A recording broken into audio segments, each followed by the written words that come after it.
লাউয়ের ফুল আমরা অনেকেই অনেকভাবে খাই, কেউ বাকোড়া খায়, কেউ বড়া খায়।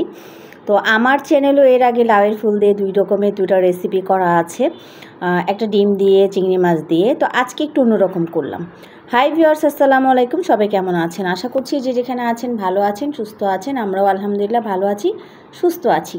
তো আজকে আমি আবারও লাউয়ের ফুল দিয়ে একটা অন্যরকম রেসিপি নিয়ে চলে আসছি। এর আগে যে শুরুতেই বললাম যে দুটো রেসিপি আমার চ্যানেল অলরেডি দেওয়া আছে। তো এখানে আমি আজকে আবার লাউয়ের ফুলটা নিয়ে আসলাম। আজকে রান্না করব আমি চিংড়ি মাছ প্লাস শিমের বিচি দিয়ে। তো এখানে আমি রসুন কুচি, পেঁয়াজ, তারপরে কাঁচা মরিচ কুচি, টমেটো কুচি করে নিয়েছি। আর এদিকে কড়াইতে তেল দিয়ে দিয়েছি। আসলে লাউয়ের ফুলটা আমার এত বেশি পছন্দ বলার বাইরে। আমার মাও খুব পছন্দ করতেন। আমার মা যখন লাউয়ের ফুলটা রান্না করতো, এমনি রান্না করলেও অনেক টেস্ট ছিল। তো এই যে এখানে আমি সবগুলো দিয়ে দিয়েছি, টমেটো, কাঁচামরিচ, পেঁয়াজ সব কিছু একসাথে দিয়ে দিয়েছি। এগুলোকে আমি একটু ফ্রাই করে নিব।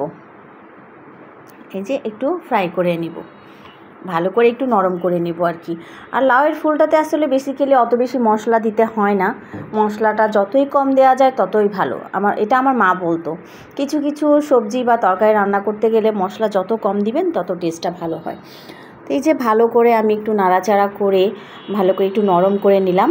এই যে দেখেন নরম হয়ে গেছে কিন্তু। তো আমি এখানে এখন একটু দিয়ে দিব সামান্য পরিমাণে হলুদের গুঁড়া, খুবই সামান্য, কারণ এটা একটু হলুদ ফুলটা সো কালারটা নষ্ট হয়ে যাবে। সামান্য জিরার গুঁড়া। তো আমার মা কিন্তু হলুদটা দিত না, আমার মা সামান্য একটু জিরা দিয়েই আমি এটা রান্না করতো, রান্না না ভুনা করতো আর কি। তো আমি সামান্য একটু পানি দিয়ে দিলাম, যেহেতু একটু কষাতে হবে। কারণ যে কোনো ভাজি বলেন, সবজি বলেন বা মাছ মাংস, মশলাটা যত বেশি কষানো হয় তত কিন্তু তার টেস্টটা বেড়ে যায়। তো এখানে আমি একটু ভালো করে কষিয়ে নিচ্ছি। যে দেখেন, এরপরে আমি চিংড়ি মাছটা দিয়ে দিলাম। এটা হচ্ছে পুকুরের ছোট যে কচু না, পুকুরের যে ছোট চিংড়িটা আছে, এটা কিন্তু এটা দিয়ে যে কোনো তরকারি রান্না করেন খুব টেস্ট হয়, বিশেষ করে লাউ অনেক বেশি টেস্ট হয়। তো আমি আজকে এটা দিয়ে আমি ফুলটা রান্না করেছি। আর এখন আমি যখন ভয়েস দিচ্ছি তার আগে কিন্তু আমার এটা খাওয়া হয়েছে, আমি খেয়েছি। এত টেস্ট হয়েছে, আমি আপনাদেরকে আসলে না খাওয়ালে বুঝাতে পারবো না, না খাওয়ালে। তো আমি খাওয়ার রিভিউটা এজন্যই দিইনি, যেহেতু আমি রোজা রেখে ইফতারের সময় খেয়েছি, তো ওই জন্য রিভিউটা দিইনি। ইনশাল্লাহ নেক্সট টাইম আমি রিভিউটা করব। তো এই যে দেখেন এখানে আমি ফুল বিচি এগুলোও দিয়ে দিয়েছি।